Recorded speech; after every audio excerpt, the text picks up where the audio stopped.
Hello दोस्तों, स्वागत है आपका हमारी इस नई वीडियो में। आप देख रहे हैं आपका अपना यूट्यूब चैनल अप्रेंटिसशिप गाइड, जिसमें है ऑल अबाउट अप्रेंटिसशिप ट्रेनिंग। दोस्तों इस वीडियो में हम बात करेंगे ऑयल इंडिया लिमिटेड की ओर से निकाली गई परमानेंट रिक्रूटमेंट के बारे में। जी हाँ दोस्तों, ऑयल इंडिया लिमिटेड जो कि गवर्नमेंट ऑफ इंडिया का एक पब्लिक सेक्टर का एंटरप्राइजेज है। इसके द्वारा आईटीआई डिप्लोमा और जिन कैंडिडेट्स के पास बीएससी के क्वालिफिकेशंस है उन कैंडिडेट्स के लिए परमानेंट रिक्रूटमेंट निकाली गई है। दोस्तों इस वीडियो में सबसे पहले तो अपन चलेंगे इसके ऑफिशियल नोटिफिकेशन पे और जानेंगे कि किन कौन कौन कैंडिडेट इसमें अपना एप्लीकेशन फॉर्म सबमिट कर पाएंगे, उनके लिए एलिजिबिलिटी क्राइटेरिया क्या रखा गया है, इसका जो एप्लीकेशन फॉर्म भरने की डेट है वो क्या रखी गई है, इसका एप्लीकेशन फॉर्म है वो किस प्रकार से कैंडिडेट है वो इसके ऑफिशियल पोर्टल के माध्यम से भर सकता है। दोस्तों चलते हैं इसके नोटिफिकेशन पे और जानते हैं सारे। दोस्तों अप्रेंटिसशिप ट्रेनिंग और टेक्निकल सरकारी जॉब्स की लेटेस्ट अपडेट पाने के लिए आप हमारे चैनल को सब्सक्राइब कर ले, बेल आइकन पे क्लिक कर नोटिफिकेशन ऑन कर ले ताकि वीडियो के माध्यम से आप तक सारी जानकारी पहुंचते रहे।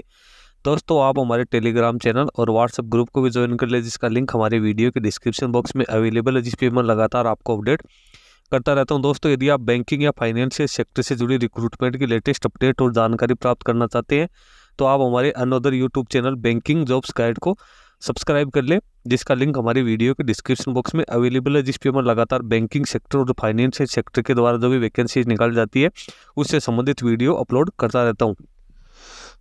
दोस्तों जैसा कि आप देख पा रहे हो ऑयल इंडिया लिमिटेड की ओर से जारी किया गया नोटिफिकेशन है। ऑयल इंडिया लिमिटेड एक महारथन पब्लिक सेक्टर अंडरटेकिंग है, जिसके द्वारा एलिजिबल कैंडिडेट्स के लिए ऑनलाइन एप्लीकेशन फॉर्म से मांगे गए। यहाँ पे आप देख सकते हो ग्रेड थर्ड, जिसकी पे स्केल 26,600 से लेकर 90,000 के बीच में, इसकी एजुकेशन क्वालिफिकेशन की डेट हो 30/1/2024 रखी गई है। पोस्ट कोड दिया हुआ, नंबर ऑफ वैकेंसी दिए मैकेनिक डीजल जो के ट्रेड है उनको लिए 89 वैकेंसी यहाँ पे निकाली गई है। 10th पास होना जरूरी है। उसके बाद जो फिटर ट्रेड है उसमें भी 10th पास होना जरूरी। इसकी 188 वैकेंसी है। वेल्डर के लिए भी 10th पास होना जरूरी है, इसकी 6 वैकेंसी है।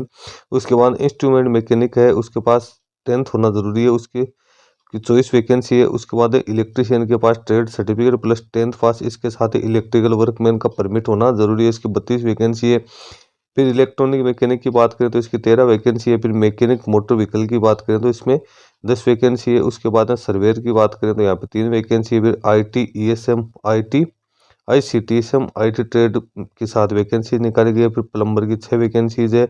उसके बाद air conditioner and technician trade की बात करें तो इसकी 4 वैकेंसीज है। उसके बाद वायरमैन ट्रेड की 2 वैकेंसीज है, लेकिन इनके पास में इलेक्ट्रिकल वर्कमैन का परमिट होना जरूरी है। उसके बाद वायरमैन की और 2 वैकेंसी निकाली गई है, जिसमें कैंडिडेट के पास इलेक्ट्रिकल वर्कमैन का परमिट होना जरूरी है।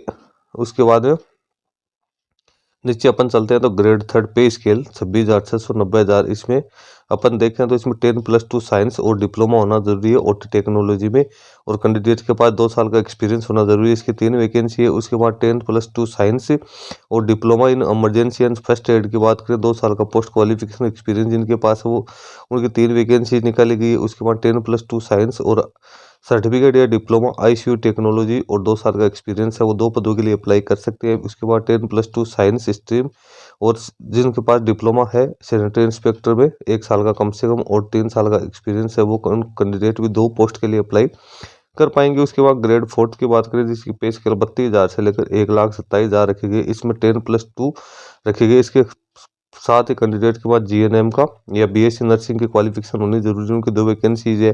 फिर 10+2 साइंस और BSc फूड साइंस में या न्यूट्रिशन में है तो वो कैंडिडेट इसमें अप्लाई कर सकते हैं। इसकी 1 पोस्ट निकाली गई है। उसके बाद में इसी में अपन देखें तो BSc जिनके पास जियोलॉजी या जियोइन्फॉर्मेटिक्स में या BA है जिनके पास जियोलॉजी में उन कैंडिडेट के लिए 8 वैकेंसी निकाली गई है, लेकिन इनके लिए भी 1 साल का एक्सपीरियंस जरूरी है। फिर BSc फिजिक्स केमिस्ट्री जियोलॉजी में है 3 साल के जिनके पास एक्सपीरियंस है उनके लिए 7 वैकेंसी निकाली गई है। फिर BSc जियोलॉजी मेजर और 3 साल का एक्सपीरियंस है उनके लिए 7 वैकेंसी यहाँ पे निकाली गई है। फिर नीचे पर आप रिजर्वेशन वाइज कैटेगरी ये देख सकते हो कि किस किस पद के लिए कितना कितना रिजर्वेशन दिया हुआ है, यहाँ पे सारी डिटेल्स दी है। उसके बाद फिजिकल डिसेबल पर्सन के लिए यहाँ सुटेबिलिटी दी है। अब एज लिमिट की अपन बात करें तो जो पोस्ट कोड दिया हुआ है उसके अनुसार MDL 22/023 की जो ये पद है जिसमें ITI पास आउट के कैंडिडेट है उसमें यहाँ पे अलग अलग एज लिमिट दी है। मिनिमम जो एज लिमिट है वो 18 वर्ष रखी गई है, तो मैक्सिमम एज लिमिट है वो यहाँ पे 36 वर्ष आपको देखने को मिल जाएगी। और जनरल कैंडिडेट है उनकी जो एज लिमिट है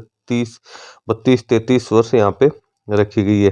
यानी कैंडिडेट की एज वो 18 वर्ष से कम नहीं होनी जरूरी है। यहाँ पे रिजर्वेशन कैटेगरी को के जो कैंडिडेट है उनको यहाँ पे छूट भी दी जाएगी। सिलेक्शन मेथोडोलॉजी की बात करें तो कैंडिडेट का सिलेक्शन है वो कंप्यूटर बेस्ड सीबीटी टेस्ट भी होगा, जिसमें कैंडिडेट को जो SC ST के कैंडिडेट को 40% और अदर कैटेगरी के कैंडिडेट को 50% मार्क्स वो प्राप्त करें जरूरी है। अब देख सकते हो सीबीटी जो एग्जाम होगी उसके 3 सेक्शन होंगे। जो पहला है इंग्लिश लैंग्वेज जनरल नॉलेज का अवेयरनेस का, उसके बाद में 2 नंबर का reasoning arithmetics numerical mental ability, 3 है वो रिलेवेंट टेक्निकल नॉलेज से संबंधित होता है। आप यहाँ पे पर्टिकुलर आप पैरामीटर्स आप देख सकते हैं।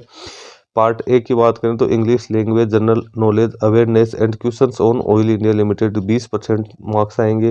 फिर reasoning arithmetic numerical and mental ability के 20% मार्क्स आएंगे। डोमेन और relevant technical knowledge questions will be based on qualification prescribe for the post and communicate with the level for the post. इसके 60% आएंगे। टोटल यहाँ पे 100% हो गए। सीबीटी टेस्ट उसमें मल्टीपल चॉइस वाले क्वेश्चंस आएंगे। इसमें कोई नेगेटिव मार्किंग नहीं होगी। ये बाइलिंगुअल होगा, यानी इंग्लिश और आसामी में इसका पेपर आएगा, हिंदी इसमें नहीं है। ड्यूरेशन 2 घंटे का यहाँ पे रखा गया। आप डॉक्यूमेंट्स और सर्टिफिकेट टेस्ट और नॉर्मल्स क्या क्या है, किस किस पद के लिए कंपलसरी है, वो डिटेल्स यहाँ पे आपको दी है, जो कि आप यहाँ से डाउनलोड कर सकते हो। उसके बाद कैंडिडेट मेडिकली फिटनेस होना जरूरी है। कैंडिडेट का प्री एम्प्लॉयमेंट से पहले मेडिकल वो एग्जामिनेशन किया जाएगा। उसके बाद कैंडिडेट को प्रोविजनली अपॉइंट किया जाएगा। अब बात यहाँ पे आती है कि कैंडिडेट के लिए जनरल कंडीशन है, तो इसमें कैंडिडेट के लिए कुछ कंडीशंस रखी गई है। लेकिन दोस्तों इसके बाद में नीचे अपन चलते हैं तो इसमें क्रूशियल डेट है 30/1/2024 और हाउ टू अप्लाई है तो कैंडिडेट है www.oilindia.com पे करंट ओपन्स में जाके वहाँ पे ये एप्लीकेशन फॉर्म वो सबमिट कर पाएगा। सबसे पहले तो कैंडिडेट का अपना यूजर आईडी और नेम, जिसमें आपकी ईमेल आईडी वगैरह डेलीगे डाल के रजिस्ट्रेशन करना है। उसके बाद में एप्लीकेशन फीस जो कि 200 रुपये रखी गई है जनरल OBC कैंडिडेट के लिए। उन कैंडिडेट को पेमेंट करना है। SC ST EWS पर्सन और एक सर्विसमैन डिसेबल पर्सन इस फीस से एग्जम्प्टेड रखे गए हैं।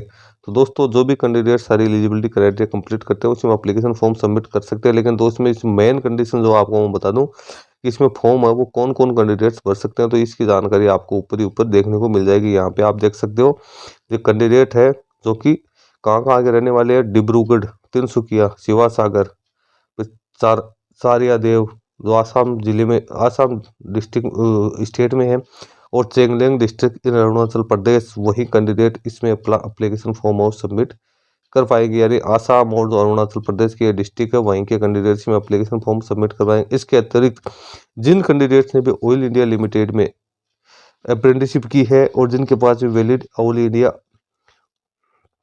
टेस्ट का सर्टिफिकेट है NCVT का, वो कैंडिडेट भी इसमें अपना एप्लीकेशन फॉर्म सबमिट कर सकते हैं। यानी इसमें आसाम के 4 जिले हैं, डिब्रूगढ़, तिनसुकिया, शिवा सागर और सारिया देव, और इसके बाद चेंगलेंग जो अरुणाचल प्रदेश है। इसके साथ साथ जिन कैंडिडेट्स ने ऑयल इंडिया में अप्रेंटिसशिप कर रखी है वो इस परमानेंट रिक्रूटमेंट में पार्टिसिपेट कर सकते हैं। इसके अलावा और कोई है वो इसमें अपना एप्लीकेशन फॉर्म और सबमिट नहीं कर पाएगा। तो दोस्तों इस चीज़ का आप विशेष ध्यान से ध्यान रखें, और इसका लिंक मैं अपने वीडियो के डिस्क्रिप्शन बॉक्स में डाल दूंगा, जहाँ से आप इसको डाउनलोड करके केयरफुली रीड कर सकते हो। दोस्तों इस वीडियो में इतना ही। वीडियो अच्छा लगे लाइक शेयर करना, कमेंट करके बताना। धन्यवाद।